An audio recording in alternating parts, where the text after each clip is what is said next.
हरे कृष्णा। उत्पन्ना एकादशी की कथा।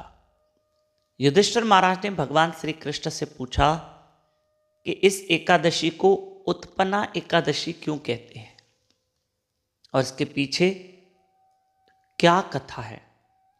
भगवान श्री कृष्ण ने कहा कि ये जो एकादशी की तिथि है, इस तिथि पर ही तो स्वयं मां एकादशी प्रकट हुई है, उत्पन्न हुई है, उत्पन्ना एकादशी, इसलिए इसका नाम है।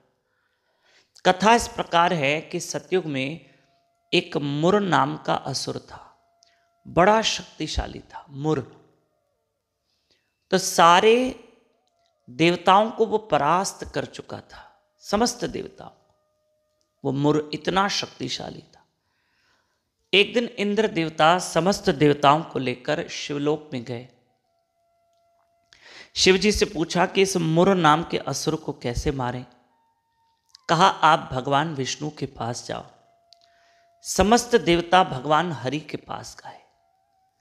जब इस बात का पता भगवान विष्णु को चला तो भगवान थोड़े उग्र हो गए। कहा चलो हम मुर से युद्ध करेंगे।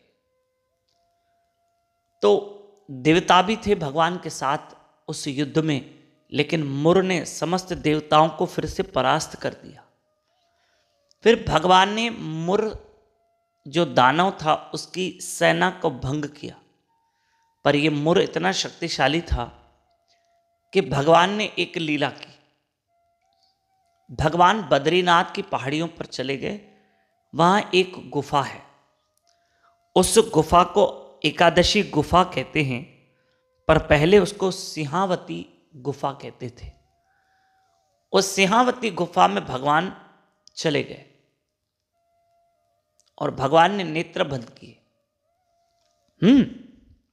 वहीं पर वो मुर नाम का असुर भी पीछे पीछे भाग कर आया। भगवान जानबूझ के शयन करने लगे तो मुर ने देखा, अच्छा इस गुफा में भगवान विष्णु सोए हैं। अच्छा, तो मुर ने सोचा अब तो मैं युद्ध करूंगा भगवान के साथ।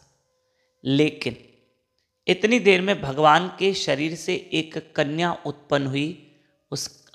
ये जो तिथि है ना एकादशी, एकादशी तिथि पर वो कन्या प्रकट हुई, इसलिए उस कन्या का नाम एकादशी पड़ा। श्री राधे, एकादशी नाम पड़ा। और उस एकादशी ने ही मुर नाम के असुर को मार दिया, कन्या ने।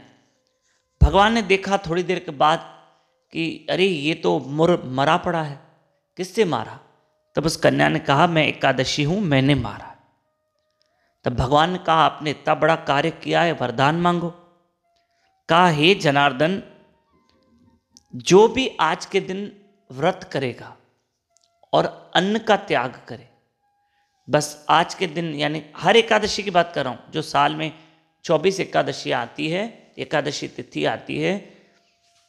एकादशी मैया ने यह वरदान मांगा कि जो एकादशी के दिन अन्न न ग्रहण करे और व्रत करे, भजन करे, तो प्रभु उसको आपकी प्राप्ति हो और वह सर्व पाप उसके नष्ट हो जाए, मोक्ष गति मिले। तो भगवान ने कहा तथास्तु, ऐसा ही होगा कि एकादशी व्रत रखने से ही उसको मेरी प्राप्ति होगी। तो प्रिय बंधुओं, वो उत्पन्ना एकादशी उत्पन्न हुई, इसलिए उत्पन्ना एकादशी है। और आप सबों ने जो जाप किया है, नाम स्मरण किया है, वो सब सफल होगा। ठीक है, रोज मेरे साथ सुबह 5 बजे से लेकर 6 बजे तक जरूर उठिए, ब्रह्म मुहूर्त में जाप कीजिए, घर बैठे लाइव रहिए, only on YouTube channel Damodar Das, हाँ चैनल। उल्लासनगर शहर में 10 तारीख कल वहां भव्य शोभा यात्रा का आयोजन है। शाम को 4 बजे श्री मधुसूदन धाम आश्रम उल्लासनगर 2 में आप जरूर आइए। और 4 बजे शाम को शोभा यात्रा निकलेगी कल संडे 10 दिसंबर। तब तक के लिए खूब भजन कीजिए। हरे कृष्ण कृष्ण कृष्ण हरे हरे, हरे राम राम राम हरे हरे। धन्यवाद।